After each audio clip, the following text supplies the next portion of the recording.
मैं सदर जमहूरिया के खुतबे की मुखालिफत में खड़ा हुआ हूं। मैं बरसर इख्तिदार जमात से जानना चाहूंगा, क्या ये सच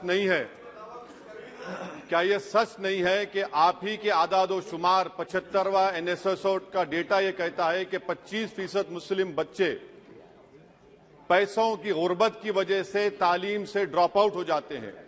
क्या ये सच नहीं है कि 7 साल से ऊपर जो बच्चों का खवानगी का तनासुब है तमाम मज़ाहिब में सबसे कम मुसलमानों का है? क्या ये सच नहीं है कि ग्रॉस अटेंडेंस रेशियो तमाम मज़ाहिब का सबसे कम मुसलमानों का है? क्या ये सच नहीं है कि सबसे कम एनरोलमेंट जो होता है वो मुसलमानों का है? क्या ये सच नहीं है कि AISHE की रिपोर्ट ये कहती है कि हायर एजुकेशन में मुसलमान का तनासुब 5% से 4% पर आ चुका है? और ये सरकार इन तमाम आदादो शुमार को देखते हुए, इनके आदादो शुमार को सामने रखते हुए सदर जमहूरिया के खुतबे में लफ्ज अक़लियत का, माइनॉरिटी का जिक्र भी नहीं किया गया, जो भारत की आबादी का 19% का हिस्सा है। ये इनकी मोहब्बत है अक़लियतों से और मुसलमानों से।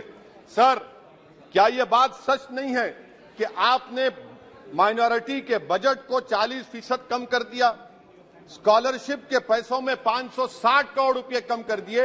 ये आपकी मोहब्बत है जो नफरत की निशानी बनती है। नरेंद्र मोदी की सरकार ये नहीं चाहती कि अक़लियत और मुसलमानों के बच्चे तालीम याफ्ता होकर इस देश को मजबूत करें। वो उनको हमेशा गुर्बत और नाइंसाफी का शिकार बनाकर रखना चाहती है। सर, दूसरी बात इसमें यह है कि आज अक़लियतों को मुसलमानों के ताल्लुक से कोई महीना ऐसा नहीं जाता जहां पर उनको जान से मारने की धमकी नहीं दी जाती।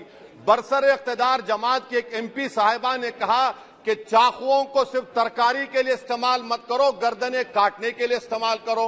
बरसर इख्तिदार जमात के एक MP ने दिल्ली में कहा कि मुसलमानों का समाजी बायकाट करो। बरसर इख्तिदार जमात ने गुलबर्गा के रेलवे स्टेशन को हरा रंग किया गया था, उसको ये कहकर तब्दील कर दिया कि मुसलमानों का रंग है। सर, मैं पूछना चाहता हूं, क्या नरेंद्र मोदी की सरकार तिरंगे के हरे रंग को निकाल देंगी?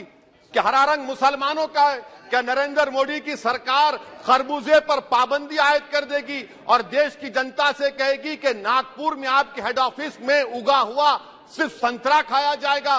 सर, नारी शक्ति की आप बात करते हैं तो बिल्किस बानो अगर मुसलमान नहीं होती तो बिल्किस बानो को इंसाफ मिल जाता। 20 साल से बिल्किस बानो लड़ रही है, मगर उसका नाम बिल्किस बानो है। आप इंसाफ नहीं करना चाहते बिल्किस बानो से। ये नारी शक्ति आपकी है। पसमानदा मुसलमान से आपकी मोहब्बत, दीजिए 1950 के प्रेसिडेंट ऑर्डर तरमीम करिए, दलित मुस्लिम का स्टेटस पसमानदा को दीजिए। आप नहीं देना चाहते। क्या मजहबी आजादी का उनको हक हासिल नहीं है? स्पीकर साहब, मैं मुसलमान हूं, मेरे बगैर ये मुल्क नामुकम्मिल है। मैं इस मुल्क का यरगमाल नहीं हूं, मैं इस मुल्क का कैदी नहीं हूं। मैं पूरे सिटीजनशिप की राइट को चाहता हूं और अभी चाहता हूं। कब आप बिहार के सुरजापुरी और कोल्हिया बादरी को कौमी OBC स्टेटस देंगे? स्पीकर साहब, दूसरी अहम बात मैं कहना चाह रहा हूं, चीन का जिक्र आपने किया। क्या प्रधानमंत्री अपनी जबान को जुम्बिश देंगे और चीन का नाम लेंगे? क्या आप चीन को डेमचौक और डेमसांग से उखाड़ कर फेंकेंगे? DGP कॉन्फ्रेंस में चेयरमैन साहब कहा गया कि 65 पेट्रोलिंग पॉइंट में से 26 पेट्रोलिंग पॉइंट पर भारत की फौज पेट्रोलिंग नहीं कर सकती है। चीन से आप डरते हैं। अरे, डिसएंगेजमेंट हुआ तो डी-एस्केलेशन कब होगा? डी इंडक्शन कब होगा? चीन से आप डरते हैं। 3 साल से चेयरमैन साहब 50,000 भारत की फौज हजारों फीट चोटियों पर बर्फ में खड़ी हुई है। देश के प्रधानमंत्री को क्या भारत की आवाम पर भरोसा नहीं है? भारत की फौज पर भरोसा नहीं है? अरे, चीन का नाम लीजिए वजीर आजम, डरिए मत चीन से। तीसरी पॉइंट सर, हमारे कानून के मंत्री चले गए।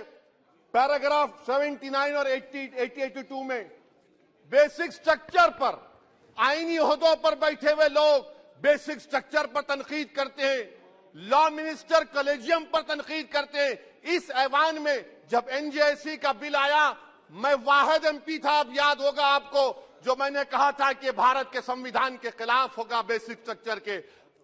इंदिरा गांधी से सबक हासिल करना चाहिए। इंदिरा गांधी कहती थी कि जुडिशियरी मेरी पाबंद होना। अब नरेंद्र मोदी कहते हैं कि जुडिशरी मेरी वफादार होना।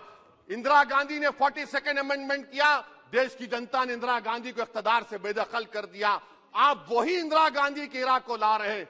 आप बताइए स्पीकर साहब, क्या ईसाई मानने वाले व्हाइट टेरर हैं? क्या ईसाई मजहब के लोग व्हाइट टेरर को फरोग देते हैं? आप बताइए। मैं यहां पर जजेस को तहफुज करने के लिए नहीं खड़ा हूं, मैं बेसिक स्ट्रक्चर की हिफाजत में बोल रहा हूं। मैं अदलिया की आजादी के लिए खड़ा हूं, मैं एग्जीक्यूटिव की आजादी के लिए खड़ा हूं, लेजिस्लेचर की आजादी के लिए खड़ा हूं। चेयरमैन साहब, कोर्ट का काम ये नहीं है, जजेस का काम ये नहीं है कि नरेंद्र मोदी सरकार की मदद करे। अदलिया का काम यह है कि इस देश की कमजोर और मजलूम आवाम से इंसाफ किया जाए। चौथा पॉइंट स्पीकर साहब, यहां पर एक बड़े सरमाएदार का जिक्र किया गया है। क्या यह बात सच नहीं कि कांग्रेस और बीजेपी ने ओलिगार्क्स को पैदा किया? आप दोनों ने मिलकर ओलिगार्क्स को पैदा किया। आज इसी वजह से 60% मुल्क की दौलत 1% जनता के पास है। आप दोनों ने बैठकर मलाई खाई और गरीब और नौजवान पिस रहा है। अरे बताओ, ये जो 28 लोगों की लिस्ट है जो देश का पैसा खाकर भाग चुके हैं या बैठे हुए, उसमें कोई मुगलों का नाम है क्या? कोई मुगलों का नाम नहीं है, मगर आप उस पर कुछ नहीं बोलेंगे। संडेसरास कंपनी 15,000 करोड़ नाइजीरिया और केनिया की कोर्ट में जाकर कहती है कि हम हिंदू हैं, भारत को आएंगे तो प्रोसिक्यूशन होगा। आपने कोर्ट में कुछ नहीं कहा, वहां पर एसआईटी आपने बनाई। मगर शुक्र है, मैं लाइटर वेन में कह रहा हूं कि हाइडेनबर्ग अगर यहां होता तो यूएपीए लग जाता उस पर। और सर, मैं नरेंद्र मोदी सरकार को मशवरा दे रहा हूं लाइटर वेन में कि ये अंग्रेजी का अल्फाबेट ए बड़ा अशुभ है आपके लिए। डबल ए को आपने कहा कि बेटा फाइटर एयरक्राफ्ट बनाओ, बैंकरप्ट हो गया। अब कैपिटल ए को आपने 17 इंडस्ट्री दे दिए, हम पूरे विश्व में मार्केट कैप हमारा 5वें नंबर पर आ गया। सर, देश के प्रधानमंत्री से बताना चाह रहा हूं कि वजीर दाखिला का नाम भी ए से शुरू होता है। मैं खत्म कर रहा हूं। मैं चेयरमैन साहब, मैं सरकार से पूछना चाह रहा हूं कि क्या जनवरी 2024 और फरवरी में क्या ये सरकार थर्मो न्यूक्लियर ब्लास्ट करने जा रही है? क्या आपने हमारे अतराफ में देख लिया कि उसके अवाक़िब और नताइज क्या निकलने वाले हैं? चेयरमैन साहब, मैं आपको बता रहा हूं कि चीन के बारे में क्या हमको बीबीसी की रिपोर्टिंग की जरूरत पड़ेगी, जिस तरह 2002 गुजरात के बारे में कहा गया। स्पीकर साहब, अकलियतों के बारे में, मुसलमानों के बारे में एक शायर ने कहा था, आग से आग बुझाने को कहा जाता है, जख्म पे जख्म खाने को कहा जाता है।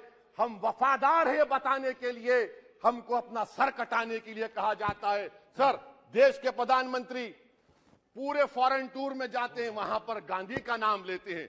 मुझे अप्रीहेंशन, खदशा इस बात का है कि इस देश में 2 बाबा कौम हो जाएंगे, एक सावरकर होगा और एक सौतेला बाबा कौम। कहीं आप महात्मा गांधी को ना बना दे तो सर मैं खत्म कर रहा हूं सर। इसीलिए मैं आपके जरिए से हुकूमत से मुतालबा करता हूं कि प्लेसेस ऑफ वर्शिप एक्ट को डिस्टर्ब ना किया जाए, मुसलमानों का अक़लियतों का बजट बढ़ाया जाए, बिल्किस बानो से इंसाफ करिए, चीन से मत डरिए प्रधानमंत्री, चीन को काट पर फेंकिए। शुक्रिया सर। सीमित समय लीजिए प्लीज, क्योंकि रिप्लाई भी होने आपको पता है।